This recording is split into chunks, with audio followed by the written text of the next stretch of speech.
시청자 여러분, 안녕하십니까? 이번 주 마지막 주요 뉴스를 전해드리겠습니다. 미국 뉴스입니다. 미국 무역법원이 트럼프 대통령이 부과한 대부분의 보복 관세를 전면 무효화했습니다. 이에 대해 트럼프 행정부는 즉시 항소에 나섰고 연방 항소법원은 판결의 효력을 잠시 멈추기로 결정했습니다.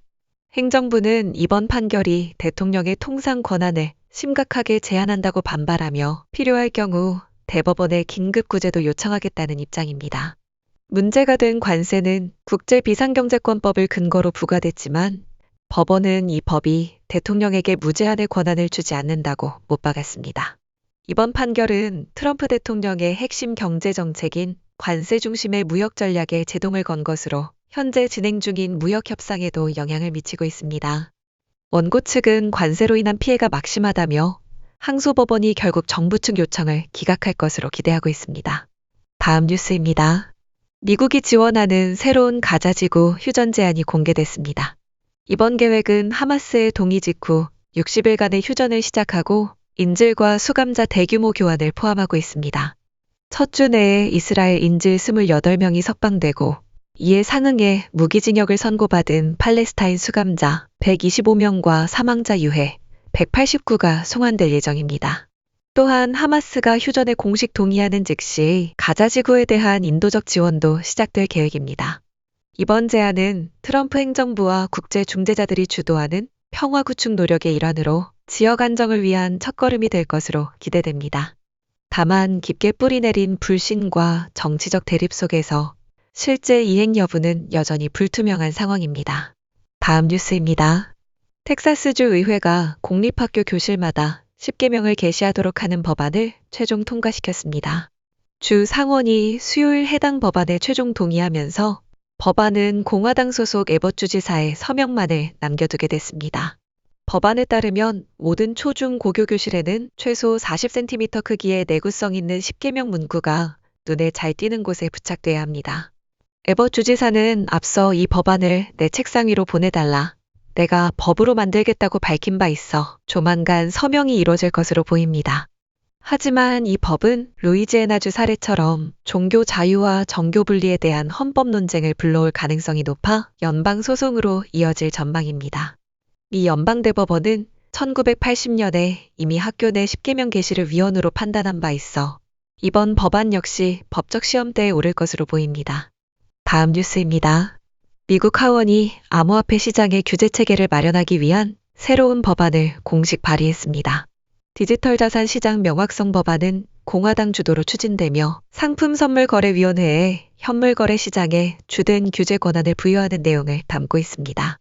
이번 법안은 가상자산 플랫폼이 CFTC 또는 증권거래위원회 중 하나에 등록하도록 선택권을 주며 일부 디파이 운영자와 지갑 제공자는 SEC 감독 대상에서 제외됐습니다. 또한 향후 스테이블 코인 규제와 결합 가능성도 제기되며 트럼프 대통령은 오는 8월 의회 휴회 전까지 두 법안을 모두 서명하겠다는 의지를 드러낸 바 있습니다. 하지만 디파이와 NFT 관련 규제는 유예된 채 1년간의 연구와 보고 의무로 넘겨졌고 양당 간 조율이 필요한 쟁점이 여전히 남아 있습니다. 이번 발의는 미국 의회가 암호화폐 산업을 본격적으로 제도권에 편입하려는 첫 시도로 향후 글로벌 규제 흐름에도 적지 않은 영향을 줄 전망입니다. 다음 뉴스입니다. 캐나다에서 발생한 대규모 산불의 연기가 미국 중서부로 확산되며 위스콘신과 미네소타 북부 등지에 대기질 경보가 내려졌습니다. 산불은 현재 매니토바와 서스케처원 지역에서 80건 이상이 통제불능 상태로 번지고 있으며 약 1만 7천 명의 주민이 대피한 상황입니다. 미국 기상청은 상층 바람을 타고 연기가 남쪽으로 이동하면서 시카고를 포함한 대도시에서도 공기질이 나빠질 수 있다고 경고했습니다. 특히 지면 부근의 연기는 호흡기 질환을 유발할 수 있어 당국은 어린이와 노약자 등 민감군에게 외출 자제를 당부하고 있습니다. 이번 주말까지 중서부와 북부 평원 지역을 중심으로 짙은 연기와 붉은 일몰이 관측될 것으로 보이며 다음 주 초 남풍이 불면서 상황은 다소 완화될 전망입니다. 한편 캐나다 매니토바주의 플린플론시는 도시 전체가 대피 명령을 받는 등 산불로 인한 비상사태가 계속되고 있습니다. 다음은 한국 뉴스입니다. 제21대 대통령 선거 사전투표가 마무리된 가운데 최종 투표율은 34.74%로 집계됐습니다. 중앙선거관리위원회에 따르면 전체 유권자 4,439만여 명 중 약 1,542만 명이 이틀간 사전투표에 참여했습니다. 이번 수치는 지난 2022년 대선 당시 기록한 36.93%보다는 2.19% 낮지만 2014년 전국 단위 사전투표 도입 이후 두 번째로 높은 수치입니다. 지역별로는 전남이 56.5%로 가장 높은 투표율을 보였고 전북과 광주도 50%를 넘기며 호남 지역의 강한 참여 열기가 확인됐습니다. 반면 대구는 25.63%로 전국에서 가장 낮은 투표율을 기록했으며 수도권 역시 평균치를 밑도는 결과를 나타냈습니다. 첫날 투표율이 예년을 크게 웃돌면서 최종 투표율에도 기대가 모였지만 둘째 날 상승세가 주춤하며 34%대에서 마무리됐습니다. 다음 뉴스입니다. 대선 후보 김문수의 배우자를 향한 유시민 작가의 발언을 두고 공직선거법 위반과 모욕 혐의로 고발이 잇따르고 있습니다. 국민의힘 이종배 서울시의원은 유 작가가 김 후보 배우자에 대해 인격을 훼손하는 발언을 했다며 서울중앙지검에 고발장을 접수했습니다. 또 시민단체 서민민생대책위원회도 명예훼손과 공직선거법 위반 등 혐의로 서울경찰청에 고발장을 제출했습니다. 유시민 작가는 지난 28일 유튜브 방송에서 김 후보의 배우자 설란영 씨를 두고 제정신이 아니다, 남편과 균형이 안 맞는다는 표현을 사용해 논란이 됐습니다. 이에 대해 여성단체와 노동단체는 여성과 노동자에 대한 비하라며 일제히 반발했고 정치권도 선거 막판 민감한 시기에 부적절한 발언이었다는 지적이 나오고 있습니다. 유 작가는 거친 표현은 잘못이지만 여성이나 노동자를 비하하려는 의도는 없었다고 해명했습니다. 다음 뉴스입니다. 국내에 거주 중인 외국인이 보유한 주택이 처음으로 10만 가구를 넘어섰습니다.